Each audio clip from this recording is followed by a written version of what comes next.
Dr. Arlene Diomko, the multidimensional MD. And today I wanted to talk about the freeze state, the freeze response, because we spend a lot of time talking about the fight or flight, but sometimes we don't have as much attention placed on the freeze response. So I wanted to shed more light on that. It's something that I've seen come up frequently, and especially in the last couple of weeks. And so I thought that I keep an eye on whatever patterns are going around in the world, what I see in my practice, what I see in my life, and what I see around me. And if there's anything that I see coming up multiple times, then I try to bring it up here in this live stream to talk to you about it because I know that it's something that's going on in the greater world in general. So today we're going to talk about the freeze response. So first off, what is the freeze state? So if we go back to the autonomic nervous system, the autonomic nervous system is that part of your nervous system that does not need to be under conscious control. So we have the sympathetic arm, which is your fight or flight response. And then we have the parasympathetic arm, which is your rest, digest, a lot of that's vagus nerve stuff. And if there's an imbalance, that parasympathetic can also create a freeze response. So this is when you're feeling really stuck. And I'm going to go through all the symptoms of that. Like when you're feeling really stuck, and I see this all the time in people, especially when there's a lot of chaos going in your life, and there's a lot of variation to the freeze response. So you may not see it in all parts of your life. There may be certain areas of your life that trigger this freeze response. I don't know what to do. Having tunnel vision, like you can't stop thinking about something in a certain way. For some reason, you have a hard time expanding your perspective to see how to handle things, to see how to figure a way out or to innovate or look at things more creatively. You could feel really low energy. So again, if you think about that parasympathetic, that's a rest and digest response. But when it's out of balance, it's like you feel too down. You feel really low energy. You don't want to get out of bed. You can feel really depressed or down or just sad in general. You could have trouble thinking, coming up with words or remembering things, what people call that brain fog. You could also feel kind of lightheaded, or even in more extreme cases, like fainting to stress. So this is when we get into some autonomic dysfunction. I see this so much with people. And when we talk about those different autonomic dysfunctions, then people we don't really have like a great etiology for it. We don't really know where it came from. But if you break it down and go down to these basic foundational aspects of health, like the autonomic nervous system, then you can see an imbalance in the parasympathetic and the sympathetic can create dysautonomia. So yeah, you could be fainting. You could just not really want to move or have no interest in things. Sometimes people will be moving, but it'll be like they'll be so shaky. And I see this when people are just so stressed out. I see it in kids too, where they're walking, but they don't really want to go anywhere. And when they do move, they're just shaking and they can't stop shaking. Maybe you feel like that when you hear certain news or when you start thinking about something that really stresses you out. So again, it doesn't have to be all the time, but it can be in certain aspects of your life. In more extreme states, then you can start to feel like more dissociated. And this is a gradient, like being grounded is a gradient, and then being dissociated is also a gradient. So you can feel sort of checked out or ignoring certain areas of your life. And that's really common in kids and teenagers and adults and parents. Are there certain areas that are issues in your life, but you just feel like ignoring them? So it's a way of like numbing out. You could also numb yourself out with certain behaviors, like addictive kind of behaviors, with sugar, with alcohol, with drugs, with medication, with too much like screen time even, or being overly busy can be kind of a numbing out.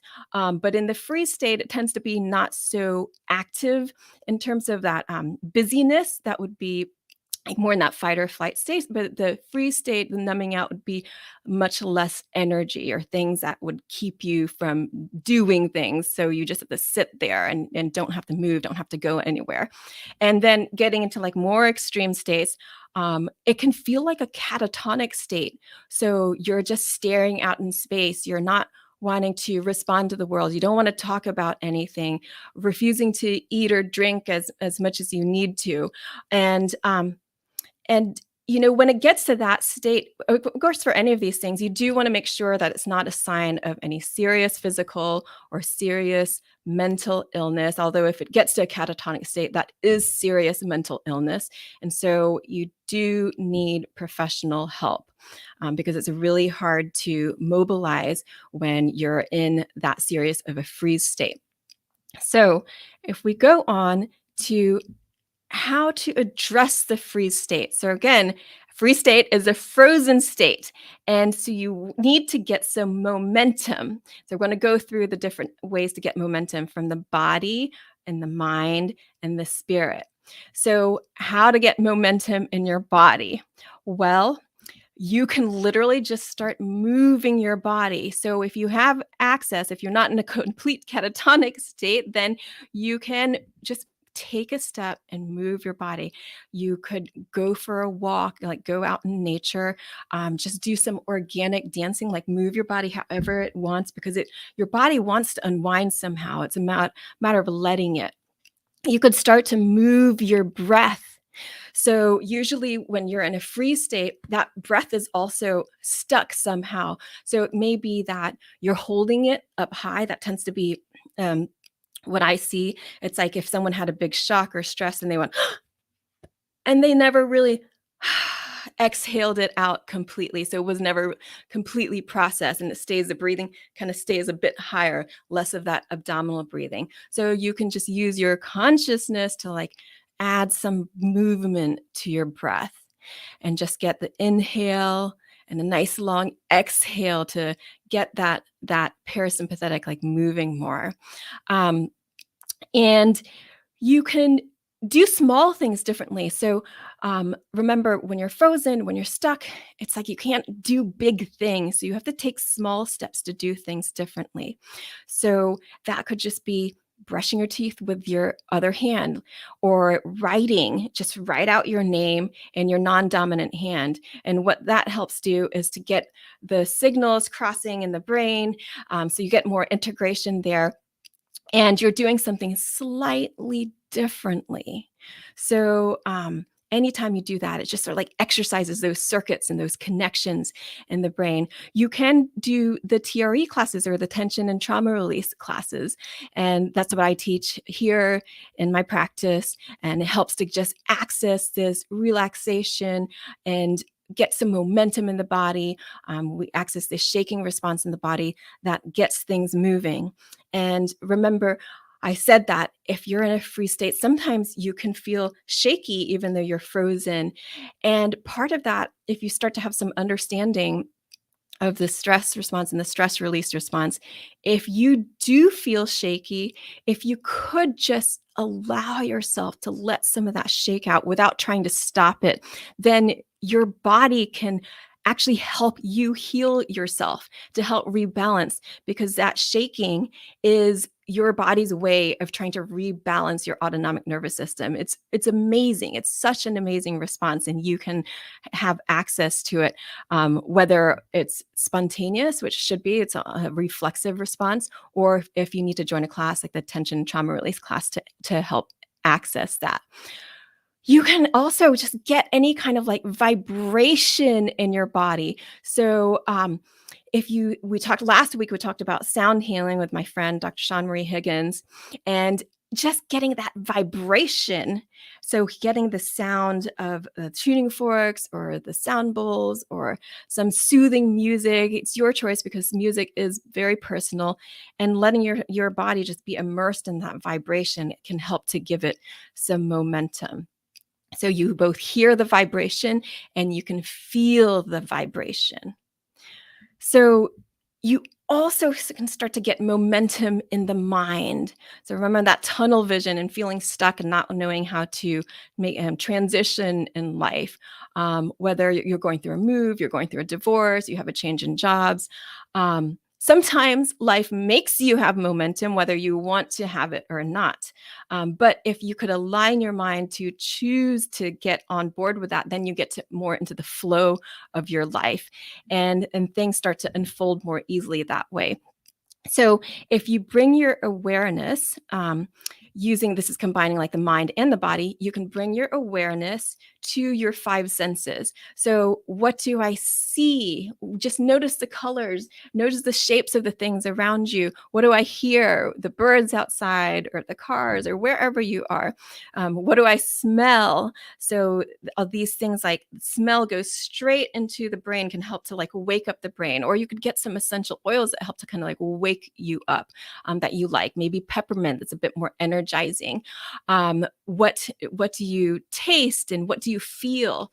And you can actually like massage your body just to help wake it up and just get all those different connections of the brain woken up. So you're combining like that mind body aspect. And then when you go out, if you are walking around, then make it a mindful walk. So the more that you can align that mind body spirit, then that helps to wake your being up so that you can get out of the frozen state, so you can have some more momentum in your life. So as you walk around, bring that five kind of senses awareness to your walk so that you can start to feel more aligned. And watch the words that you say, because the words have vibration to it. And so usually when you're in a freeze state, it's because that you feel not safe in the world somehow. And if you're in a position to, then you can just put your hands on your heart and say a mantra like, I am safe. And just repeat that to yourself several times. I am safe. I am safe. You could look at yourself in the mirror in the bathroom and say that in the morning, in the evening, just as gentle reminder to yourself. And when you say it and you feel it, you hear the vibration of your words, you feel the vibration of your words, and then you can start to just feel it more viscerally in your body that you are safe, and that can help to give you more momentum. So again, getting momentum in the body, getting momentum in the mind, and also getting momentum in the spirit. So, how do you get momentum in the spirit? Well, one is realizing that you are this multidimensional being.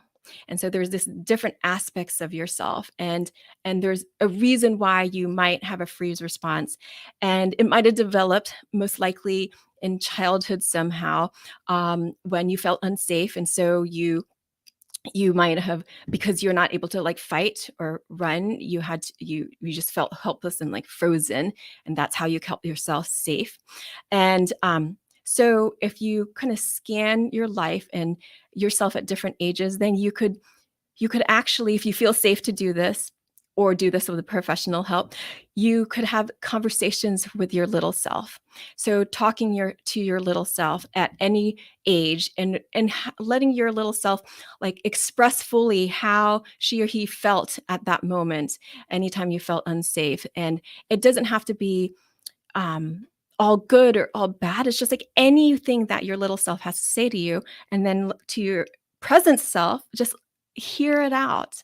And then from your present self, like have a two-way conversation and explain your situation now, and express like love and thanks to your little self, because your little self got you through it somehow and got you to your present self today. So just opening that two-way conversation can give some momentum and can help yourself process and things, and add some breath to it. So I do this with my patients all the time. So if it's something that you need help with and it's difficult to do on your own, then I'm happy to like help you have that space for it, so you can feel safe to process really deep and intimate things in a way that, to know that you are safe and you can move through things, getting that momentum.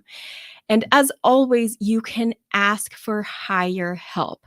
So, whatever that means to you. So, asking the universe, asking the oneness, asking higher beings, whether angels or loved ones that have crossed over, or God, or whatever you believe in, asking for higher help, because you do not have to do this alone. It is in doing things alone that you feel that you're in a frozen state, that you don't have momentum, and that you feel stuck, and that there's no, you're not sure how to move through things. So, sinking into asking for help and trusting that you are receiving that help, whether or not you feel it at that very moment, because it's a moment to moment process, and things will unfold more easily for you as you create momentum in the mind, body, and spirit. So I hope that helped you in some way today. If you have questions about the freeze state, and there's so much that we could talk about in this, but if you have any questions, you can leave a comment. Please like and subscribe. And I'm happy to connect with you in various ways. You can follow me on Instagram at All Worlds Health, on Facebook at All Worlds Health and Pediatrics, or sign up for my e-love letters. I send them out weekly on Wednesday, and you can do that at allworldshealth.com.